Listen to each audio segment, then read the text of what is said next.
Yo, what's up? What's up, YouTube? It's your boy RC. Back at y'all ass with another one. Coming at you with the Boxing 411. Man, the fight was off the chain. The fight was off the chain. I don't know if y'all caught it, but I'm pretty sure everybody saw it. This is a very entertaining fight between Jemell Charlo and Tony Harrison. Man, it was off the chain. But before I get to that, let me go on here and talk about Ife Jabba. Ife Jabba fought this cat named Kizendale. I don't how you pronounce this motherfucker's name. Canellis. Either way it go. This cat that Ife Jabba fought, forgive me for saying the man's name wrong. He gave Ife Jabba some problems. He definitely, put Ife Jabba to the test tonight. Ife Jabba got knocked on his ass for the first time by a straight right from the cat named Kevindale or Kissadale. I don't know the name. I can't pronounce this dude's name. Can't think his name. Nothing in the world. Anyway, he got knocked on his ass. Ife Jabba's a real good prospect, you know what I mean? He started late in the game, but he's a good prospect. And he showed he had grit because he got put on his ass and got back up and took care of business and ended up stopping the fight. Now, a lot of people been clamoring for Ife Jabba to fight. Like we're gonna put him in there with Wilder or somebody. But he ain't ready for nobody like Wilder at all. And he definitely ain't ready for nobody like Tyson Fury or Luis Ortiz. You know what I mean? But I believe he could beat AJ. You know what I mean? So, I mean, it'll be interesting to see. You know what I'm saying? What happens with Ife Jabba, who they put him in there with next. They probably gonna give him some more fights before they put him in there with a top 10 opponent, because he still got a lot to work on. You know, his defense for one, but he can be knocked down, and he don't have Deontay Wilder type power. He looked like Deontay Wilder in the way he do his thing, but he don't look like Wilder is definitely the man. He ain't on Wilder's level, not at all. And but I think that it's gonna be, he got a bright future ahead of him, and there's gonna be some good fights coming up for him. I'd like to see him in with some of the other good fighters and good prospects. I wouldn't even put him in there with Big Baby, because I think Big Baby I'll box him.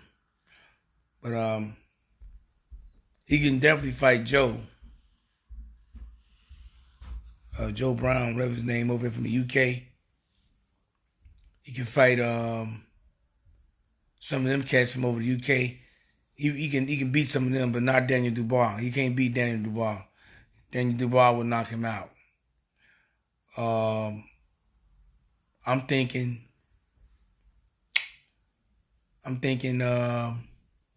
maybe a few more fights to get him ready. A few more fights to get him ready. He'll be ready for at least the top 20 prospects. I ain't gonna say the top 10, but the 20 through 10, 20 through 11, rather he'll be ready for them. Now, the Jemell Charlo and Tony Harrison fight, man, I'm glad Jemell did what he wanted. I picked him to win by knockout, and man, he's getting better, but he got to tighten up his defense still. But he was in there with a class A boxer in Tony Harrison, and Tony Harrison made the mistake of trying to prove he got bigger kahunas than Jemell Charlo by going toe-to-toe with him and try to match him with power. He got knocked down in the second round by Jemell. Jemell threw a lot of punches too. You know, he was getting kind of wild at times. And, you know, I think a lot of sparring with Earl really paid off for Jemell. And them sparring sessions with Earl really paid dividends this fight. Because Jemell had to definitely earn that belt back. He had to earn that belt back tonight. In that knockout, he had to earn that knockout. And he knocked Tony down again in the final round of the fight, which I think was round 11. He knocked him down 2 times in the fight, in that round. And after that, you know, I think it should have been stopped personally after the second knockdown in that 11th round. But Jack Reese, he let it go on.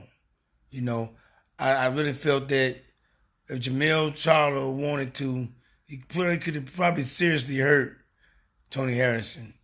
He could have seriously hurt Tony Harrison if he was just even patient and he sat down on his punches when he let him fight for a third time in that round. He could have really hurt Tony Harrison. I think that he didn't want to really hurt Tony Harrison, you know what I'm saying? Because Jemell could have really hurt that boy. He could have really hurt him if he'd have sat down and came at him with a nasty overhand right and knocked his lights out. Because Tony Harrison was still wobbly. He wasn't together. But I liked the fight because it was a tight fight. After the second round, when Jemell knocked him out, Tony was, you know, he was walking Jemell down, and he was sticking him. He was hitting him with some good body shots. He was sticking him with the jab, and he started to turn the fight around a little bit. Jemell started coming on back strong again after the third round. I'd say the fifth round. The fourth round, he was in between. The fifth round, he kind of, you know, he was taking a little. He was throwing more punches, but he just wasn't landing as much. But he started to come on strong in the sixth round. Jemell started really coming on strong and landing his punches, throwing straighter punches. So he was throwing it over, that looping right instead of throwing it straight. But I guess it was a method to his madness because he finally got him where he wanted him in the 11th round with a left hook and hit him with that looping right. But when he straightened it right out and he hit him, he caught Tony off guard. And so Tony started paying attention to that straight right hand. And then, you know, Jemell threw it over the looping right hand and caught him and knocked him out. Knocked him down. But on that second knockdown in the 11th round, you know, let me stop jumping. But from rounds, I say 3 through 7, it seemed like Jemell forgot the body attack. He wasn't hitting it like I would like him to do. He was trying to hit Tony in the body, but he was hitting Tony in the arms a lot because Tony was blocking, protecting that body. And he might have hurt his hand probably a little bit. That's probably why he stopped throwing at the body on Tony. Jemell probably hurt his hand because he was hitting him on the elbow when he was throwing to the body in rounds 3 through 7. You know what I'm saying? Tony definitely kept his arms down a lot. But